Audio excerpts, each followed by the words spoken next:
দুনিয়াতে আমাদের নাজ নেয়ামত আনন্দ সুখ আল্লাহ নষ্ট করে দেয় তিনটা জিনিস। চিৎকার করে বলতে হবে কয়টা জিনিস? এক হচ্ছে অসুস্থতা।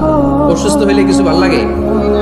সুস্থ থাকলে সবকিছুর স্বাদ আল্লাহ স্বাচ্ছন্দ্য আরাম আয়েশ ভোগ করা যায়, ঠিক কিনা? নাম্বার 2 হচ্ছে বার্ধক্য। যৌবন বয়সে যে আরাম মজমাস্তি করা যায়, বুড়ো হয়ে গেলে কি সে আরাম আয়েশ করা যায়?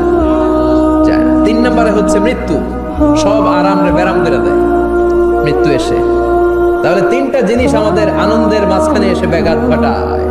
এক হলো অসুস্থতা, 2 হলো বার্ধক্য, 3 হলো মরণ। আল্লাহ কয় তিনটারে জান্নাত থেকে আউট।